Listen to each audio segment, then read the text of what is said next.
know when I first started TRX. So maybe we cue out of that previously with our overhead squat effect. So we're looking to see at the feet, knee.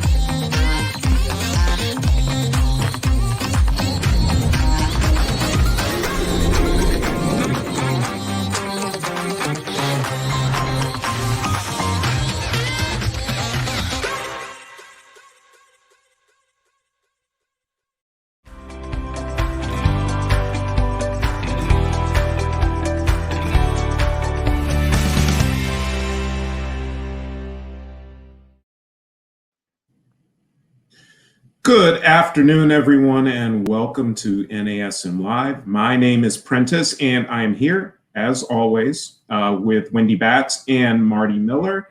And how are you all doing today? Fantastic. Excellent. Thank you, Prentiss. All right, great. So today we are going to talk about the Neural Continuum, and my esteemed colleagues told me we were working on the upper body only. So I'm going to withhold my questions until next week. So Wendy, why don't you tell us, first of all, before we jump in, what should we know about the Neural Continuum? What is it? How do we use it in our training? Well, I mean, that's actually what we're going to cover all during our webinar. And so we are going to start out with some definitions, and it's mainly just to make sure everyone's kind of clear about what we're talking about. And the main reason we wanted to split it up and do upper body and then lower body was because very often Marty and I here, and I know people have asked a ton of questions. How do you become creative in your programming? I feel like I just do the same thing over and over again. And obviously there must be a disconnect on exercise selection, as well as the rationale behind changing it up and what it can benefit. And that's why we wanted to spend a ton of time today talking on specifically what the Neural Continuum is. You know, why do we make changes and how do we make changes in a progressive manner that's going to maximize an outcome for your client. Okay, great. And before we continue, I want to apologize. There's the man in the back, Greg, who's holding it all together. I miss a week and then I'm off my game. So my apologies, Greg. And also welcome to everyone else who's joined us today. All right, now that we've gotten that out of the way, why don't we get into a couple of definitions about our nervous system? Absolutely. So obviously we've got two main systems. We've got the central nervous system. So when we talk about that, that's consisting of the brain and the spinal cord, and its primary function is to coordinate all the activities of your body. Basically, so you're going from the brain and the spinal cord, and its function is to coordinate everything that you're doing on the outside world with your limbs and the rest of your body. So we're going to talk about that, as well as the peripheral nervous system, which is the nerves that connect to the CNS, to the rest of the body, and the external environment. So basically the nerves of the PNS is like how the CNS receives the input. So you've got two different types of neurons. You've got your afferent neurons, and then it initiates the responses through the efferent neurons. And so, Marty, do you want to kind of go into more detail about the two and why they're both so important for this? Sure. And again, going back to what I tend to say every single week, that's the beauty of the OPT models. There's so much in there for you that if you're newer to this or you're newer to this industry, there's a lot of science going on that, at first you may not catch on to, how this model's been developed. So what we're really looking at is getting people to be efficient movers. And efficient movers, you have to have control of these motions, and you have to be able to synchronize the information coming in, as well as being able to get the nervous system to fire muscles in a sequence as a movement pattern. I always tend to say, I don't train muscles, I train movements. Now, when we talk to our clients, we might say, okay, this is a back exercise or this is a pushing exercise. And that's not a problem at all to speak to them in more relative terms. But when you really look at what's going on throughout the body, when we take people from stabilization training through power, we're doing different things physiologically, but that also means that we're challenging the nervous system differently too. We're having them, having the central nervous system to make sure that the right muscles fire at the right time with the right amount of force to maintain the right postures. And then down the line, we're going to get more and more activation of the motor neurons, and why we, look at firing with heavier loads and more explosively. So we don't want to just think about the muscles that are working. We want to think about that communication system, because when you look at the different systems within the body, I mean, there's plenty, trust me, but we're going to kind of take this down to a more simplistic approach. We've got the muscular system, the articular system, which is the joints, and then the nervous system. So when we go through our assessments, we watch people move, and we're looking at what muscles are overactive and underactive, because the muscles are going to make an effect on the articular system, right? So if I have a muscle that's overactive, it's going to turn my feet out. So the articular system is kind of a prisoner of the muscular system. But we're going to go back a little bit, and what's communicating with the muscular system is the nervous system. So there's some information in movement patterns and firing patterns that we've developed over time, efficiently or inefficiently, that control those muscles, which then ends up controlling the way our body moves and the joints and the stress in our joints potentially. So this is what we're going to discover today is, we're not going to go deep into the anatomy and the nervous system per se, that you could really dive into, but we just want to kind of start off with the central nervous system, the peripheral nervous system, get these terms out there. So as you're starting to look at making progressions and regressions, you also start to think about truly what's happening with that communication system, which is the nervous system. It's not the muscular system. We talk about muscles, but the nervous system is what is controlling that. And that's why Wendy and I will say this every single topic we pick, every single webinar, is if it's not right, it's wrong. I'm not a big fan of, well, it's close enough, because what you're doing is you're feeding information into the nervous system to become better at that movement. It's hardwired just like a computer, right? Now, the good news is we can, due to the way the nervous system is pliable, we can rewire movement patterns and all this fun stuff. We have to execute movement and form and technique perfectly so the central nervous system can understand that, which then gets the muscular system to move the right way, which then eventually gets the articular system to move efficiently. So I hope I kind of set the stage there for that. I think it's perfect. And another reason why we are so adamant about, perfect form and the 5 kinetic chain checkpoints, because good information in is going to lead to good information out. Because if you train the wrong way, you're teaching your brain, your muscles, and everything that's associated with it, like, oh, okay, this is a perfect movement pattern. And that's why you're going to keep feeding into compensations unless you, like you said, you kind of reprogram the system. So therefore you teach the right movement and the right patterns. So therefore you're working on neuromuscular efficiency, which is all the rights, like you said. It's funny. I had seen, when I say a study, I can't say that it was a peer-reviewed study, but it was one of those kind of like interesting educational, topics or something I might have seen on TV. And they were talking about, nervous system, and they were talking about how people, get in habits, etc. And now every so often I realize I do it, is when you go in the shower and if you use a bar of soap, without you ever thinking about it, you are within 99% or something so close you'd be shocked on the time. The amount of your patterning is the same every single time, and you're not even consciously thinking about it, because that's been auto-programmed into your central nervous system how you use a bar of soap. So for all of you guys on the webinar today, you're gonna be like, oh my God, he's 100% right. Like I started with the soap in my right hand, and you never think about it. But that patterning has been ingrained into your DNA. Good luck trying to change it. So this is why we go through this progressive model, and we're so diligent about, are they in their 5 kinetic chain checkpoints? Are they controlling the range of motion properly? Are they using the tempos?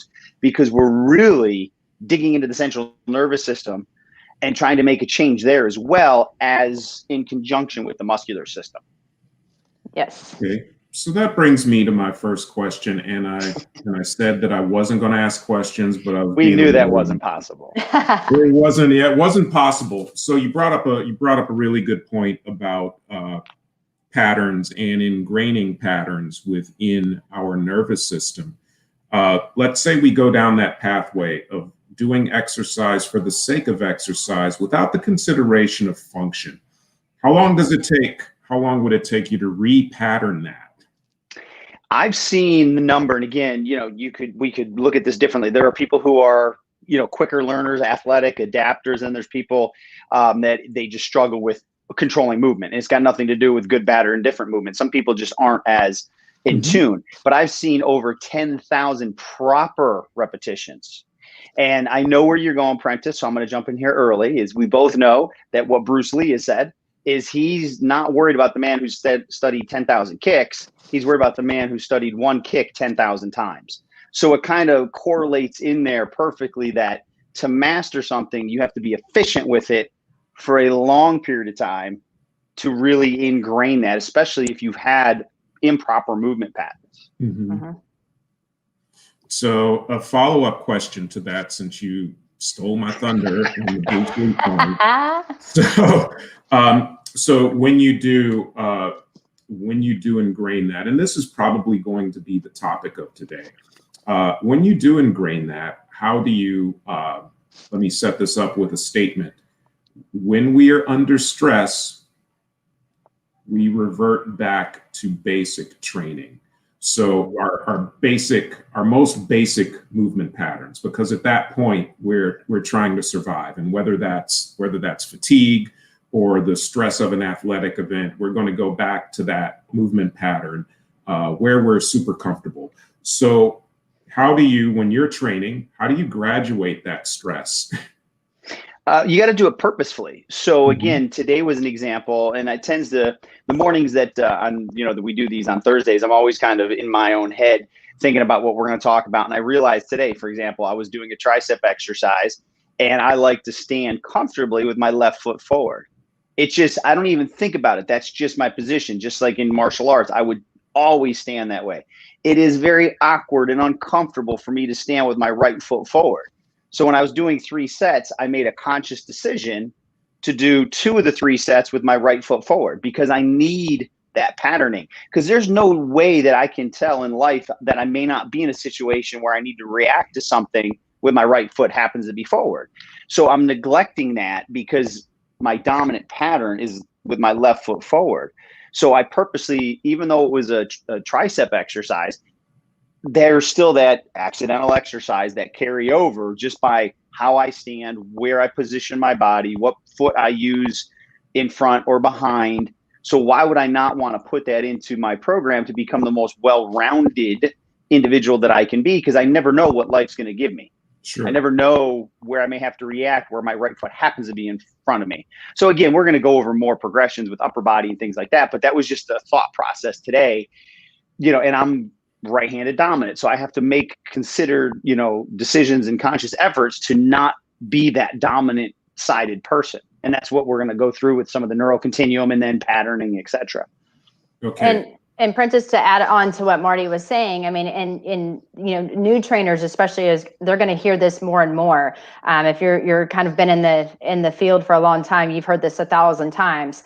But when you have a new client, and let's say their feet externally rotate, and you're trying to get them to learn to correct that, even though you're stretching the right muscles and you're doing the right strengthening exercises to correct that actual imbalance, they're going to say, oh, I feel like I'm pigeon-toed, or and then then you're going to give them like, hey, throughout the day, I want you to look down at your feet. When you're at the grocery store, look down at your feet.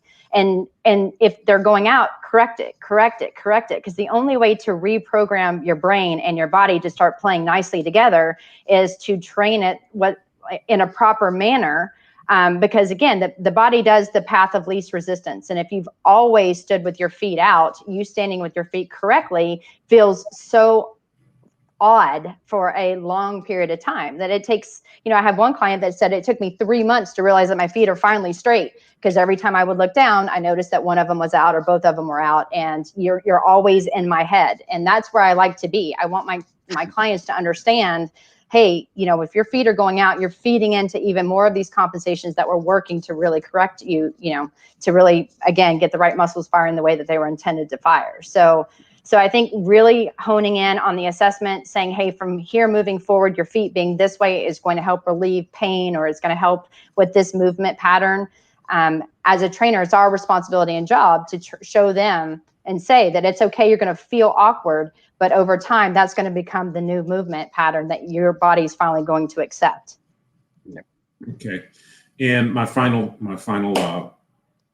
question on this point, and then we want to move on and talk about the peripheral nervous system.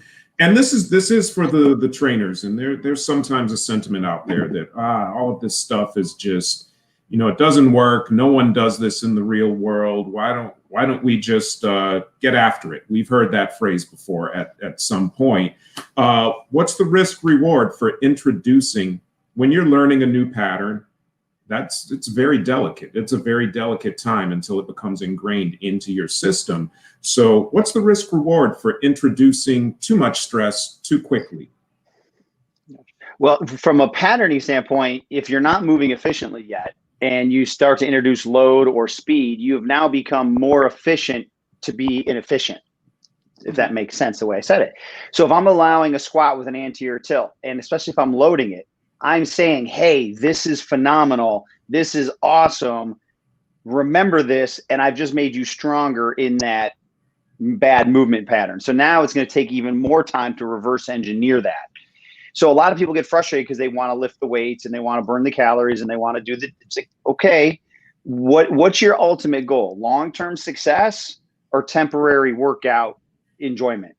It doesn't mean, and we've gone through so many webinars over the last couple of months on how you can still give them phenomenal workouts while you correct. So I'm using that more in a general sense where you have to have that conversation with your client. That doesn't mean they're not going to get a great workout. Doesn't mean you're not going to progress them, but they have to do some of that work that we're going to ask them, whether it's the foam rolling, whether it's the static stretching, whether it's working on their posture. I'm right now a perfect example. I purposely have a stand-up desk because my movement pattern, when I sit for long periods of time, it doesn't take much for me to be like, oh, my hips are tight. Now I got to reverse engineer that. So again, I purposely have planned to try to stand almost all day long because again, that's that accidental exercise. So it just comes down to communicating with your client, the value of posture, of these balances and the symmetry we're looking for, and how it's only going to get them to their goal quicker, as well as they're going to be healthy long-term, because now we know that there's less chance of injury and all of these other inflammation type of issues when you're dealing with poor posture, poor balance, etc. Well, and a lot of times with your example, Prentiss, I mean, if you're loading someone and they have an anterior pelvic tilt, they probably have some sort of pain that you're feeding into as well. And so the big thing is when we put them in the 5 kinetic chain checkpoints and we're trying to teach them how to lunge with parallel lines, in whatever fashion you're doing that exercise to correct their form. So with the ball or with the cable or whatever, it's difficult for someone because they're finally firing muscles that they're not used to firing. And again, trying to correct movement patterns, as Marty said, movement is a lot harder to train than just doing a body part, and training just for a specific region or area. So trying to make it all inclusive and getting everything working the way it was intended to work is very challenging. So just because you take a bar off their back or whatever, or you're doing it with no weights, doesn't mean it's going to be simple. And that's another problem that we have as trainers. We want to try to challenge our client that really wants that really hard workout. Well, if you can't control your body weight and you load them, you're only going to increase the chances of injury. And so therefore you're not helping them and you're not helping yourself at all. Yeah. And for everyone who's listening to what Wendy just said, there are other variables you can manipulate to make the training more challenging. You don't have to necessarily beat them up with volume or intensity. Mm-hmm. Yeah. So we could talk about this all day. The last thing I'll say is that, Marty, I'm jealous because they don't make standing desks nor airplane seats with the 6'5" guy in mind. So are you saying I'm short? I'm jealous. No, I'm saying that I'm taller than you are. That's all I'm saying. So let's talk about the peripheral nervous system. And why don't you take us through what that is? Sure. So thank God we have that. So you saw on that last slide, the definition was there. So, this is the example of that hot stove. I put my hand on a hot stove. Something needs to communicate, hey, something's going on here, which triggers the response from the motor neurons to pull my hand off. So that's a survival mechanism, but that doesn't mean that we can't use that to our advantage when we're training. So again, we're going to go over upper body today. So when we're doing maybe, I'm just giving some examples from other things like we did in core, having my hands on a stability ball, having, the shoulder taps and things like that, you're going to get feedback through the contact, and then that's going to help control those motor neurons to hopefully fire efficiently to accomplish what you're looking to accomplish. So you can see the definitions here that the peripheral nervous system consists of the somatic and autonomic nervous system, and that the somatic nervous system consists of the nerves that serve the outer area of the body and skeletal muscles and are responsible for that voluntary control of movement. And the somatic nervous system is what controls your biceps, your legs, those muscles. Mm-hmm. Okay, perfect. So thanks for those definitions. And before we get into the afferent and efferent piece, which is coming up next, let's just start with the basics and get everyone who's listening on the same page. Let's just talk about the intentionality of movement. I see my pen here, I reach, I pick it up. What's happening from my central nervous system to my periphery that's allowing me to pick my pen up? So what you're doing is you're communicating, right, through your brain, your eyes, your central nervous system to accomplish a task. So that's where there's that communication between the central nervous system and our peripheral nervous system. And again, you're picking up a pen, your body's going to sense the weight of that and then communicate that sensation to your motor neurons to only fire the right amount of muscle fibers, right? We've all done stuff where we went to go pick up a box that seems heavy, right? And then there's that quick, your body figures out that it's really light, or the other way around. You go to pick up something that you think is light and all of a sudden it's really heavy. So it's that communication between those systems that make us more efficient, hopefully, in our daily tasks. Mm-hmm.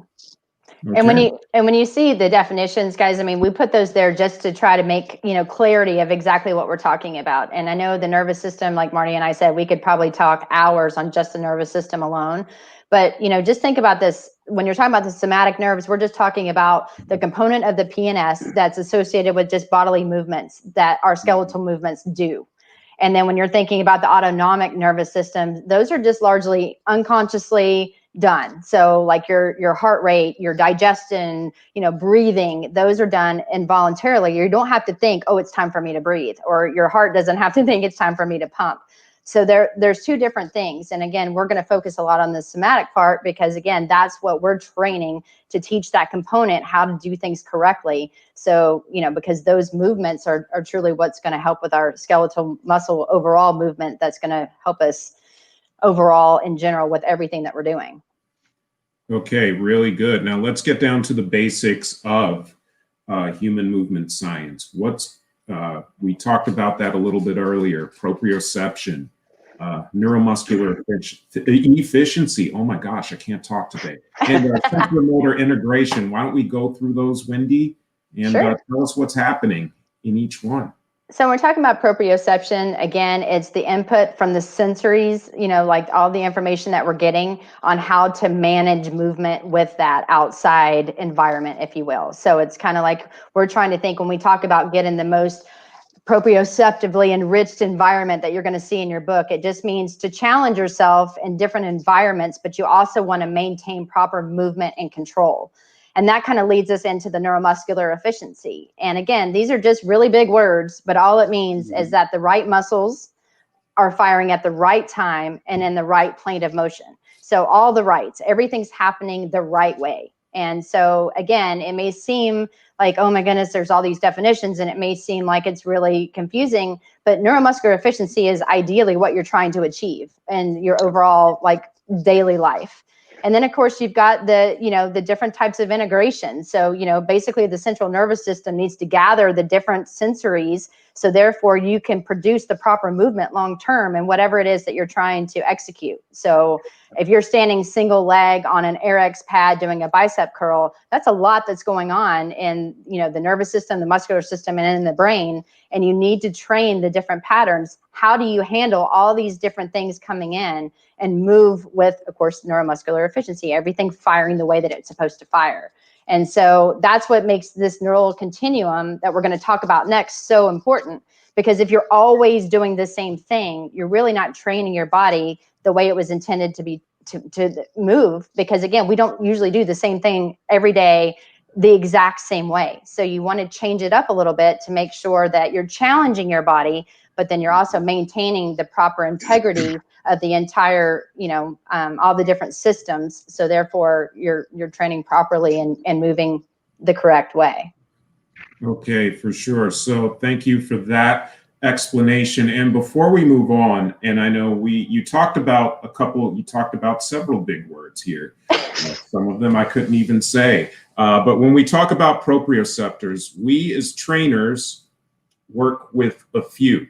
We work with a few of them, and these are ones that you know already, just so that you understand, you can categorize them properly. We have ones that are responsible for sensing tension, speed, velocity, length of stretch. That's largely what we're doing in our training sessions. And also, depending on what you do as trainers, there's also that oculomotor piece of where you're sensing objects coming into your face and having to react efficiently to use your hands.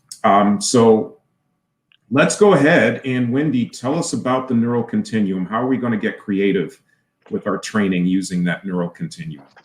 So I kind of hinted on this earlier. One of my biggest pet peeves is when a trainer tells me, I'm so bored, I can't think of any other exercises. I feel like when I look in the book, there's only 5 or 10 exercises out there, and I don't know how to do something different. And the thing is that's what we want to really focus on. So if we even go to the next slide, there is a continuum to follow. That's like something that we've talked about that's more simple to complex. And so, Greg, if we can advance to the next one, that way it might be a little more clear. You guys will be able to see that your body, if you train and you want to try to train it simple to complex, like we just said, you're going to do let's say a chest press, because we're focusing on upper body today. If I'm doing a chest press and I'm laying on the ball, let's say, and I just go up and I do my chest press, of course, within the right cue variables, let's say we're in phase 1. So we're going up for 1, holding 2, and coming down for 4. That's one way of training it, right? Because we're working the pecs, but we're also working the stabilizers to maintain the stability of the ball. So again, there's a lot of things going on in the brain in order to execute that properly.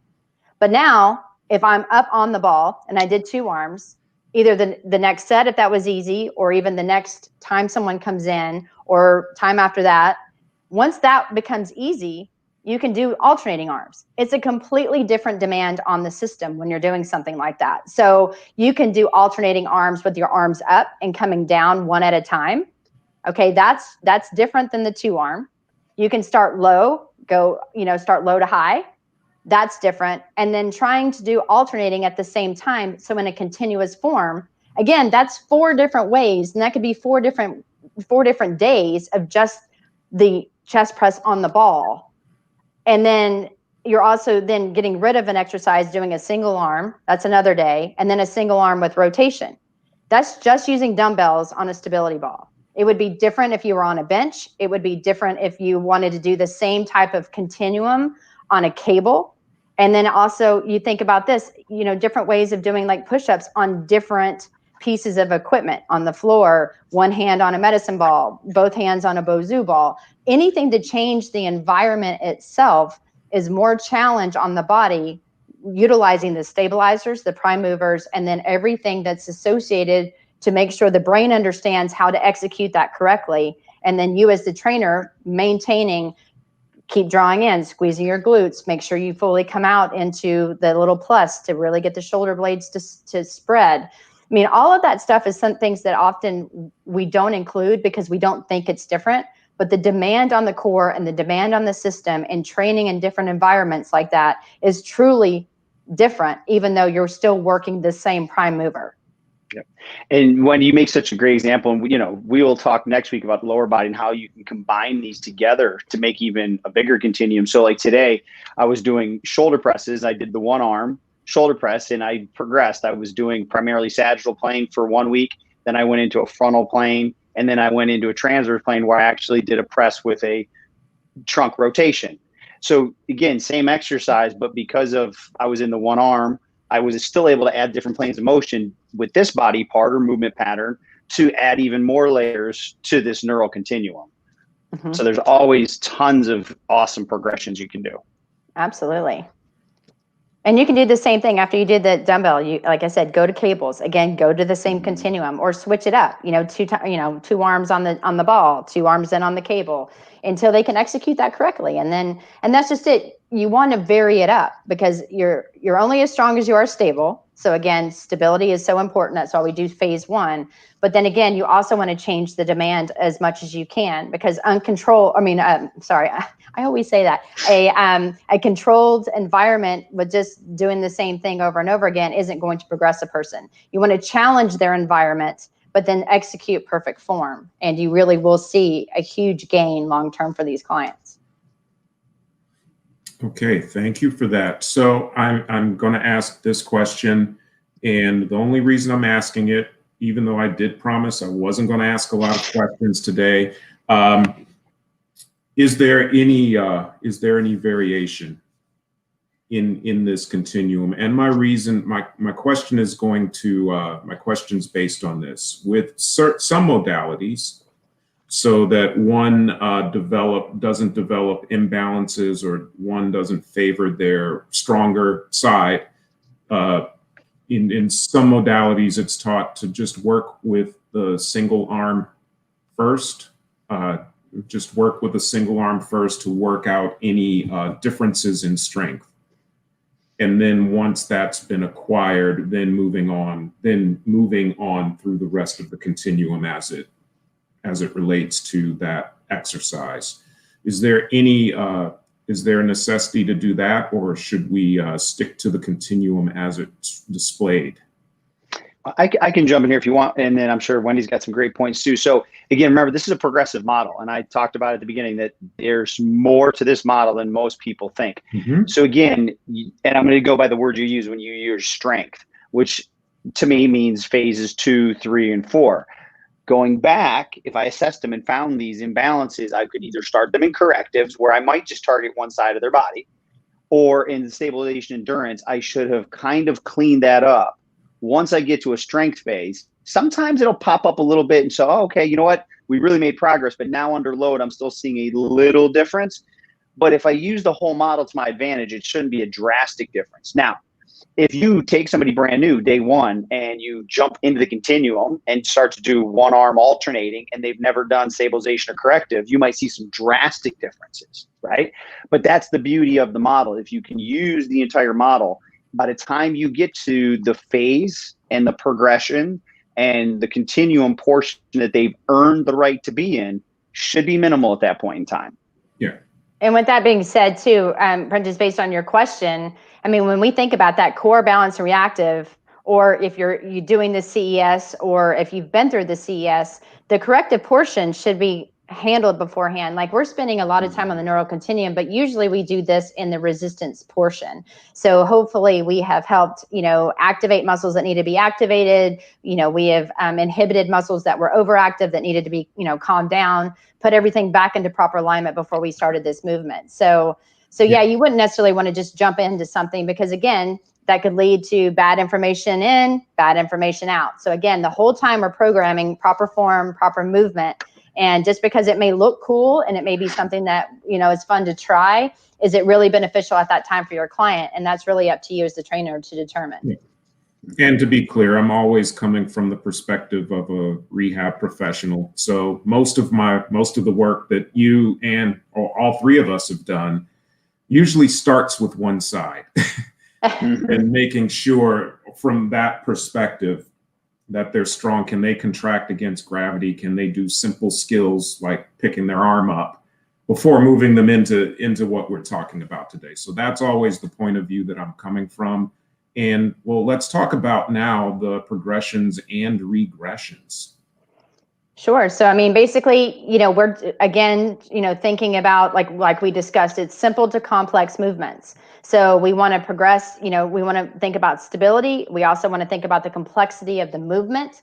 And does it make sense at that time? Because again, we want to challenge the client to the most, most of their ability. So if somebody's been working out, and they looked good in, like their core balance and reactive, things are firing right, and you did the very first set, and they did 2 arms, they owned it, they killed it, and you're like, you know what, let's move on. It's okay for set 2 to go ahead and say, let's try alternating arms. Why don't you hold them both up, or hold them both down, or see if they can move this way. It's just realizing that all of those will place a different demand on the body. And, we go back to the SAID principle. You want to think about, you get what you train for. So that's why, we wanted to bring this into play, because there's so many different variations that you can do. But remember, you've got, one arm, or one joint movement, multiple joints, and all that as well. So how do you want to challenge it? Does it make sense? Where do you want to put it in the programming? All of that plays a big factor in this. And what I love about the model, I think the most, is it organizes the chaos. And what I mean by chaos is, when you go into a training environment, people want to have fun. They want to see different things. They want to experience different types of workouts. But a lot of times what I see is just people doing stuff. Like, we know what the model is: stability, strength, and power. And I'm like, okay, that was a power exercise. That might have been a strength exercise. I don't know if that's a stability exercise. Their form and technique's not right. That was sagittal plane. Well, that was now part of the neural continuum. It's just, here's a bunch of things. Now, what this allows is trainers to organize all those thoughts, progress people, but always be moving them towards something new and giving them new progressions. To the client, it looks like it's constantly changing, but the trainer has a system to really map out a long progression and keep things much more organized than having it just pure chaotic exercise, if I'm explaining that well. Mm-hmm. I know what you mean. I got you. We're on the same page. Go. Organized chaos, right? Just Yes, not chaos. Organized chaos. Absolutely. So why don't you just take us through a few examples? Yeah, so I talked about the chest earlier, and again, just remembering that there's always going to be a different demand placed on the core and on the system and on the different muscular, the muscles. Because if you guys haven't done, like, if you're doing a chest press, and let's say we put you on a bench. I mean, let's say you're in strength, and you're doing the second part of your superset, and if you have someone doing a 2-arm chest press on the bench, and you drop one of them, and then you do like a 3-2-1 count, or a 4-2-1, depending on how slow you want to make it for the second one. When they go down, their prime movers are tired, right? But the stabilizers really have to work to decelerate, maintain proper positioning of the shoulder, as well as really push up through the prime mover that's already tired. But if you're not really focused on drawing in and stuff like that, and you're doing a single arm and you go down and you're not drawing in and stuff, you're going to fall off of the bench, or you're going to actually see them roll. So the first few times, I mean, we take that for granted, but even if you're doing, phase 1 and they've never done a single arm before, and you want to put them on a stable surface just to make sure that they've got good form and alignment, that's okay to do, but be on the side of the arm that has the weight. So therefore, if they start to like shift off, or the weight was too heavy and they thought they could control it, you're there to guide them. Again, safety first. But again, it'll still be the 2-arm, alternating arm in different patterns, then the single arm, and then the single arm with rotation. And again, like we just talked about, we could do dumbbells, you could do cables, you could do things with body weight, like push-ups. All of that still focusing on the same prime movers, but completely different demand, because now you've got gravity when you're face down. You've got a different pull of resistance with the cable. Then you've got, gravity with dumbbells if you're laying down, or if you're on a ball, you've got stability and all that. So all of those factors really do play an important part, but maintaining the proper, positioning, 5 kinetic chain checkpoints, that is super key with everything that you're doing. Because again, it's a program. So you program wrong, you're going to get bad outcome. Okay, perfect. So why don't we talk about the back? We can't see it in the mirror, but it needs to be trained. Let's talk about the neural continuum and the back. Marty, you want to take this one?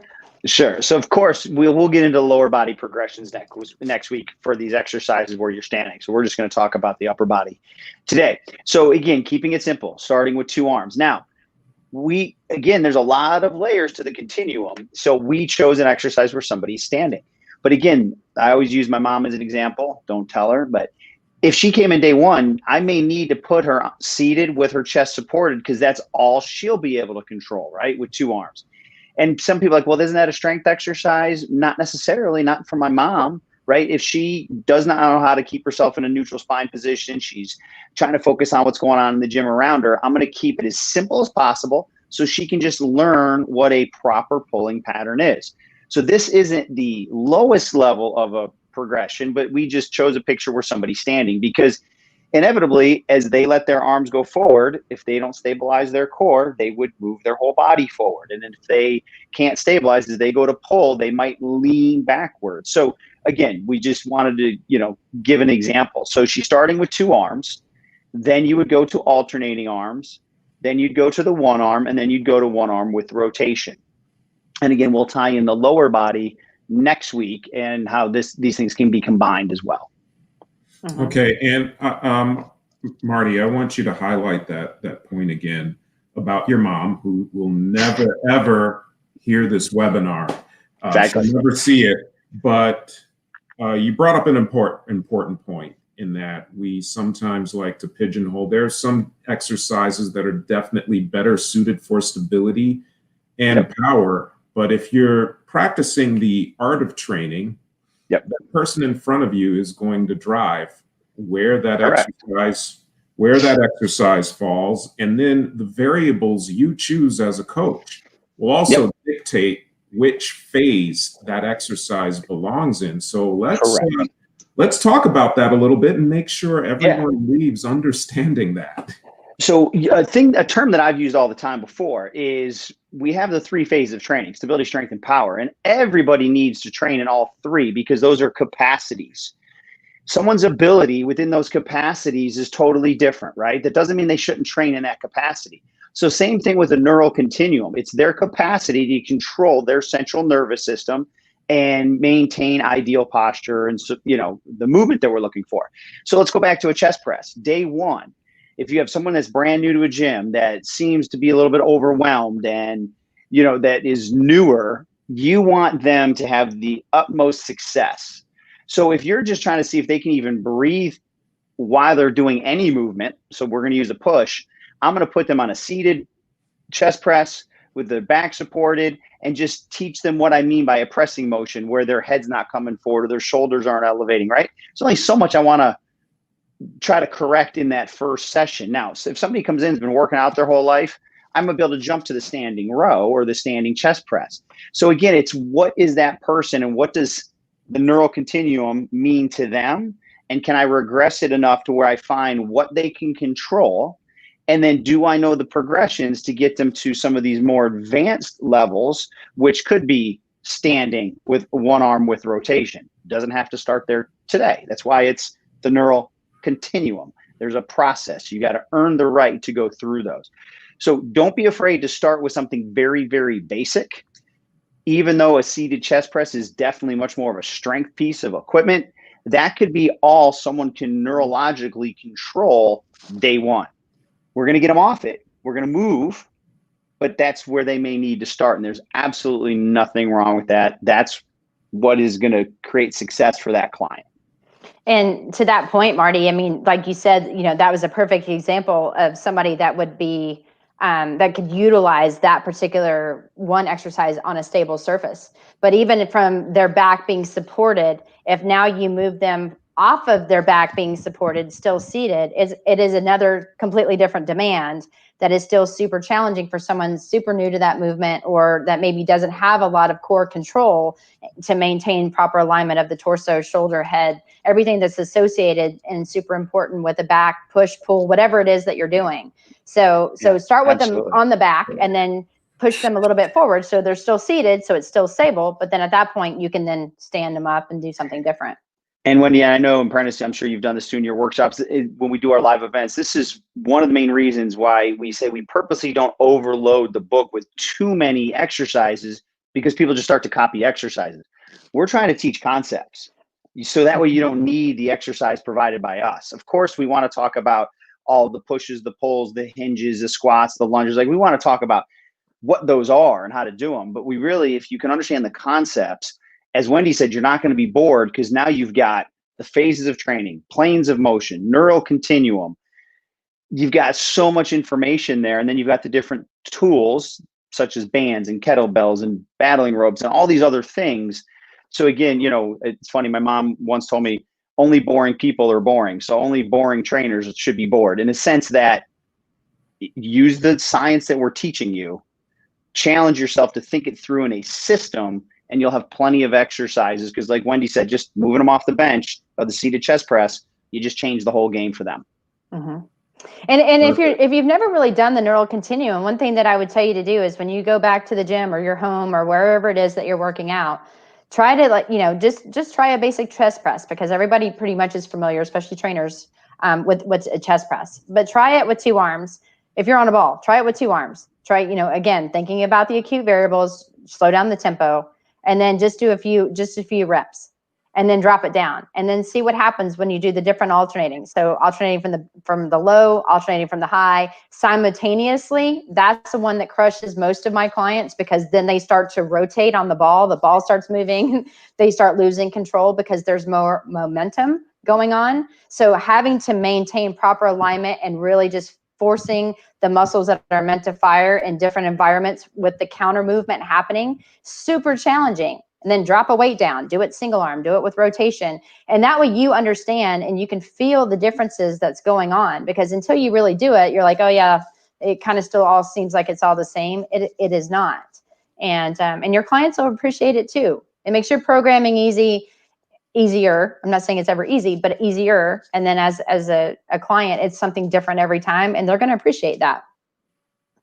Okay, so Marty, why don't we talked about the back and neural continuum, and yeah, let's go ahead and let's go back a couple of slides to those back exercises and tell us some ideas about how to train the back. Let's go back to, there we go. You're on mute, Marty. All right, perfect. Sorry about that. So the first slide we showed was standing. We didn't even really talk about what phase of training we're in. So we're just talking about the continuum.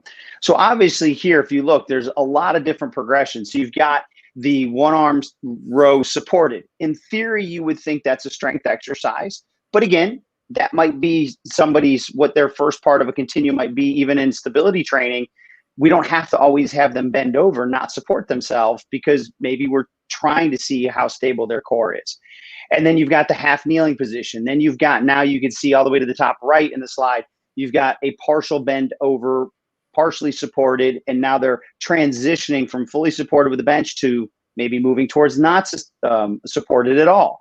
And then we've got the TRX suspension training. You see 2 arms, and then some individuals are strong enough and can go through the continuum to do a single arm. So there's so many different ways to play through it. So we just want to kind of give some variety there. And again, we're going to get more into the half kneeling and things like that, lower body next week. Okay. But they do move together. All right, perfect. So, and then we can go back forward and finish up with our key points. What are the key points of using the neural continuum in training? We talked about a lot of it already, but Wendy, why don't you just wrap it up in a bow for us? Sure. I mean, I think the big takeaways again, maybe we can use this as my takeaways, but, you know, sorry, Marty, to steal the slide here, but, you know, want to be careful not to change more than one variable at a time. Because again, if they start losing control of something, you want to know what was really challenging for them. So therefore you can spend more time working on that area that seems to be a weak spot that maybe you found on accident, because you tried this and you're like, I've never had my client do alternating arms, and oh my goodness, like, you know, I want to progress them, but they're not ready. So just be careful with that, you know, and not all clients will follow the neural continuum, because again, if you have a senior client that's still struggling doing 2 arms or even doing, you know, alternating arms, you wouldn't necessarily want to automatically give them a single arm or single arm with rotation, because that one's super challenging. Not saying they can't work their way up to it, but just know that, you know, you're going to have to be creative, in your clients, as always, are going to dictate the programming that's going to be best for them. That's why we call it individualized training, because every single body is different. And then again, some clients that are, this isn't new to them, they've been training for a while, they may progress through this quickly. And again, I have had people come in day one, they've worked out, I'm trying to see where they are. So set 1, 2 arms. Set 2, they did great, we alternated it. Set 3, we alternated it a different way. The next day we started with, or the next time I saw them, we may do single arm. So it only took one session, really 1.5, for me to see where was the most challenge. So again, 5 kinetic chain checkpoints will dictate how that client should move through the continuum. But you also want to make sure the variety is there, the variations, but you're maintaining the proper acute variables too, and implementing those into the program. So therefore, you're building the proper adaptation of that phase overall. Excellent. Okay. Well, based on that, I have nothing else to add. No more questions. Okay, so now this is the time for you, those of you who are listening, to ask questions. And while we're waiting for you to fire your questions over to Greg, Marty, what are your takeaways for today? Yeah, I think Wendy wrapped it up perfectly. So the key thing is someone may struggle, and when we get to lower body next week, someone may struggle on one leg, or they might struggle with their upper body versus their lower body. So again, when you look at the continuum, you have to take everything into account. And also, just like we've talked about in many other webinars, each day is going to be different, depending on their stress level and their recovery and their other type of things that are going on in their life. So you might have had them doing a higher level of the neural continuum last workout, and all of a sudden you're like, well, this isn't the same person. That's okay. You know what the next regression back would be, because again, not everything is going to be the best. Every day is not the best workout ever, but it can be an amazing workout if you know how to progress through the model, progress through the continuum, and you hit what is appropriate in that level and phase of training with that level in the neural continuum for that day. And that's, I think, when you utilize it that way, your clients are going to progress much quicker. They're going to love training with you because you really are dialing into what they need, and you're progressing them, and they're going to see it in their activities of daily living regardless.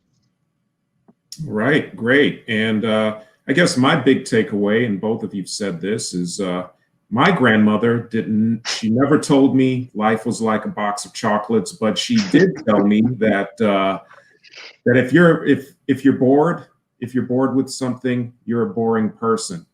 Go out. So my mom said, be creative. And it seems that my mom and my grandmother and your mom used to hang out together, or some group. So Wendy, you have the last word. Yeah, I think it's really just, don't overcomplicate it. Think about the continuum. We just gave you a lot of different variety and options that you could do for the upper body.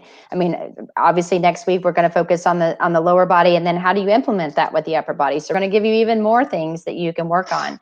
And it's like, again, we're not giving this to overwhelm you. We really want you to understand that there is a progression to everything, a progression, like Marty said, in the model, in your training, in your programming, but then also in exercise selection. And it makes it fun. Clients don't really come to you to do the same thing over and over again. You always want to challenge them in a safe manner, and obviously maintaining the integrity of movement as well as, the end goal. But I always say this, have fun with it. I love programming because I think, oh, what can I do that's going to challenge them? But also, because I'm always hounding them, 5 kinetic chain checkpoints, watch your knee, watch your hand, watch your neck. It's a win-win for both. It's just, again, if you've never done it, take yourself through it so you can start to feel the demands of the different movement patterns. And I think you'll be able to incorporate even more fun things for your clients to do. Okay. Outstanding. Thank you, Wendy. Thank you, Marty, for putting this together and taking us through the neural continuum today. And thank you, everyone who jumped on to listen to us today. And thank you, Greg, for keeping us sailing for the entire hour. And we will see you next week.